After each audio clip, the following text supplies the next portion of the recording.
The idea that mass protests in Iran could place the ruling system under unprecedented strain has long been discussed by analysts, diplomats, and intelligence communities, but the current wave of unrest carries a weight and symbolism that feels different from previous cycles. It is not simply the size of demonstrations or the slogans being chanted, but the convergence of internal Iranian pressures with regional and global power anxieties that makes this moment so consequential. For Vladimir Putin, whose strategic worldview depends on stable, like-minded authoritarian partners resisting Western influence, the prospect of Iran sliding toward regime breakdown represents a nightmare scenario. Iran has been one of Russia's most important geopolitical allies in the Middle East, a partner in energy markets, arms cooperation, and shared opposition to U.S. and European dominance.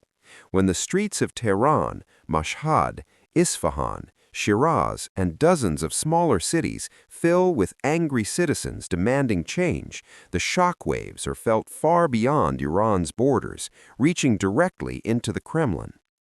Iran's internal pressures have been building for years, driven by a toxic mix of economic hardship, political repression, demographic change, and a growing disconnect between the ruling elite and the population. Inflation has eaten away at salaries, unemployment remains stubbornly high, and international sanctions continue to choke trade and investment. For ordinary Iranians, daily life has become a struggle defined by rising food prices, housing shortages, and a sense that opportunity is shrinking rather than expanding. These economic grievances are deeply intertwined with political frustration. Many Iranians feel that elections offer little real choice, that power is concentrated in unelected institutions, and that dissent is routinely met with force rather than dialogue.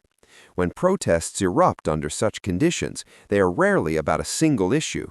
They become a release valve for years of accumulated anger. What distinguishes the current protests is their breadth.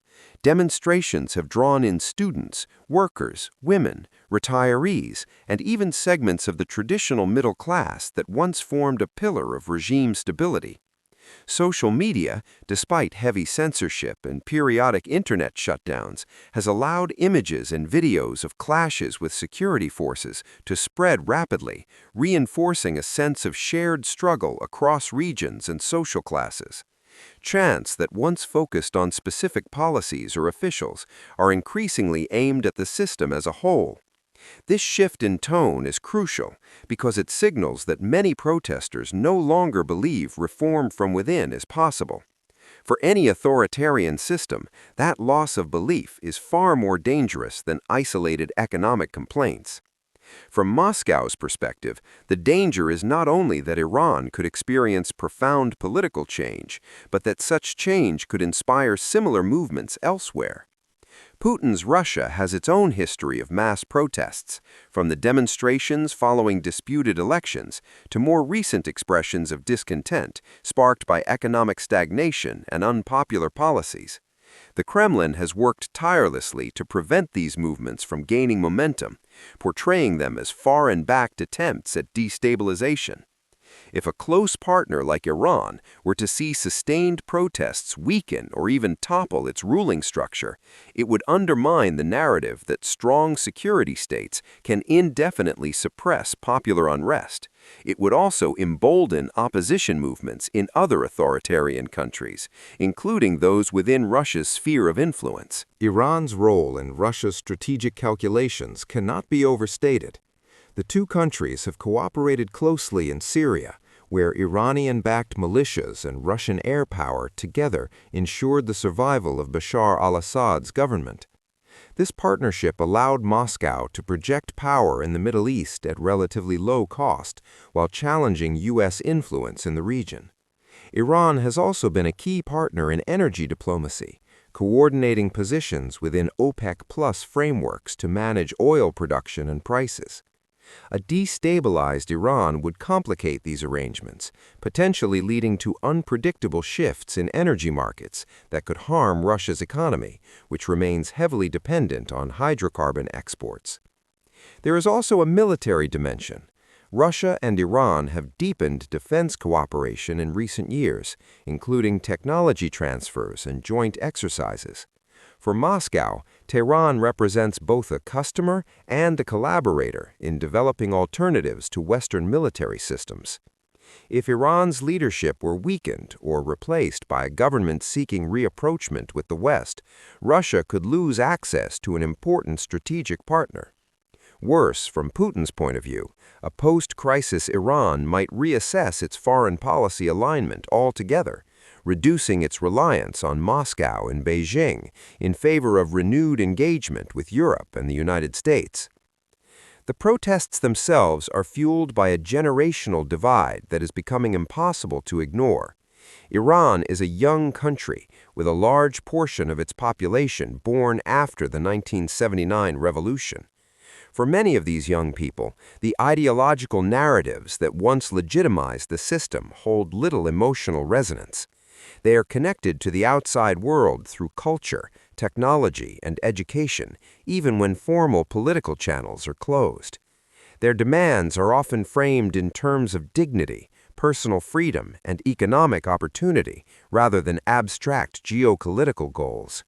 This generational shift represents a structural challenge to the existing order, one that security measures alone may not be able to resolve.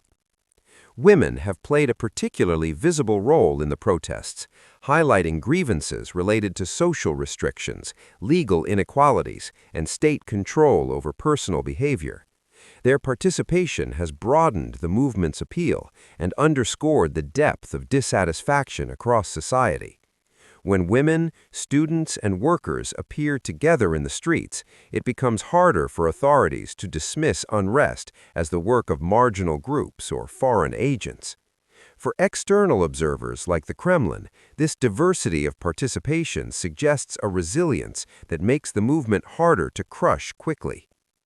The Iranian state retains significant coercive capacity, and it would be a mistake to underestimate its ability to survive periods of intense unrest. The security services are experienced, well-resourced, and deeply embedded in the political system. They have weathered previous waves of protests by combining force, selective concessions, and information control. However, each cycle of repression carries costs. Trust erodes, international isolation deepens, and economic pressures intensify. Over time, the very tools used to maintain control can weaken the system's legitimacy and effectiveness. For Putin, the worst-case scenario is not necessarily a sudden collapse, but a prolonged period of instability that leaves Iran weakened and unpredictable. Such instability could disrupt regional balances, draw in external actors, and create opportunities for Western influence to reassert itself in the Middle East. Russia's foreign policy has long been built on the assumption that U.S. power is declining and that authoritarian or semi-authoritarian partners can form a durable counterweight. A faltering Iran challenges that assumption at a critical moment, especially as Russia faces its own economic and political pressures. There is also a symbolic dimension to Iran's unrest that resonates deeply in Moscow. Both Russia and Iran define themselves in opposition to what they describe as Western liberal hegemony. They present their systems as sovereign alternatives rooted in history, culture, and resistance to external pressure. Mass protests demanding greater freedom and accountability directly undermine this narrative. They suggest that dissatisfaction is not merely the result of sanctions or foreign interference, but of internal contradictions and governance failures. For Putin, who has invested heavily in portraying popular uprisings as artificial constructs, this is an uncomfortable reality. The international response to Iran's protests complicates the picture. Western governments have expressed support for the right to peaceful assembly and criticized the use of force against demonstrators. While these statements are largely symbolic, they reinforce the idea that Iran's internal crisis has global significance. At the same time, Russia and China have emphasized principles of non-interference, framing the unrest as an internal matter. This rhetorical divide highlights the broader struggle over norms and values that defines contemporary geopolitics. If Iran were to experience meaningful political change, it could tilt this balance, at least regionally. Economic factors play a central role in shaping the protests' trajectory. Sanctions relief or renewed international engagement could, in theory, ease some of the pressures driving unrest. However, many protesters appear skeptical that economic fixes alone will address deeper political grievances. This skepticism limits the regime's room for maneuver. Concessions that fall short of structural reform may fail to calm the streets, while more substantive changes could threaten entrenched interests within the system. This dilemma is familiar to authoritarian governments everywhere, including Russia's. For Moscow, the uncertainty surrounding Iran's future complicates strategic planning. Should Russia double down on support for Tehran, providing diplomatic backing and possibly economic assistance to help it weather the storm? Or should it hedge, preparing for the possibility of a different Iranian leadership with different priorities? Neither option is attractive. Open support for repression risks further isolating Russia internationally, while distancing itself from Tehran could weaken a key alliance at a critical moment. This strategic bind underscores why the situation in Iran is so alarming for Putin and his inner circle. The regional implications of a weakened Iranian regime are profound. Iran's influence stretches across Iraq, Syria, Lebanon, and Yemen, largely through networks of allied militias and political movements. Sustained unrest at home could limit Tehran's ability to project power abroad, altering the balance of forces in these arenas. For Russia, which has relied on Iranian cooperation to stabilize certain fronts, this would introduce new uncertainties. It could also open space for rival powers to expand their influence, reshaping the Middle East in ways that Moscow cannot easily control. There is also the risk of escalation.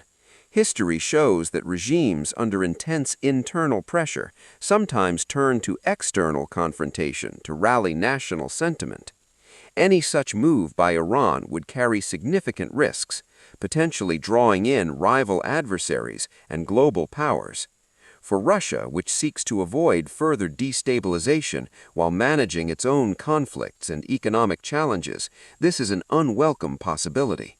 The Kremlin prefers predictable partners, even if they are imperfect, to volatile situations that defy easy management. At the same time, it is important to recognize the resilience of the Iranian state and society.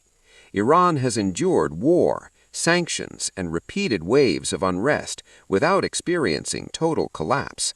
Many citizens remain wary of chaos and external intervention, remembering the instability that has followed regime change in other countries. This caution could limit the protests' ultimate impact, allowing the system to adapt and survive.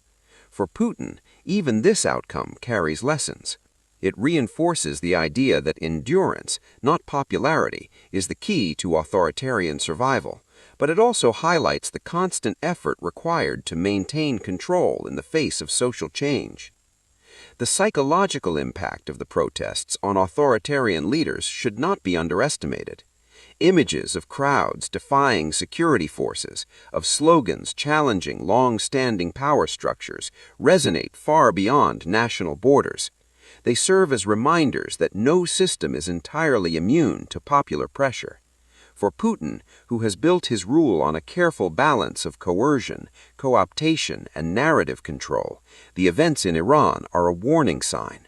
They suggest that economic hardship and generational change can erode even deeply entrenched systems, especially when legitimacy is already fragile. Ultimately, whether Iran stands on the brink of collapse or merely another painful cycle of unrest remains uncertain. What is clear is that the current protests have exposed vulnerabilities that cannot be easily dismissed.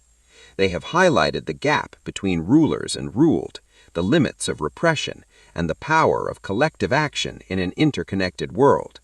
For Russia's leadership, watching these events unfold is both unsettling and instructive.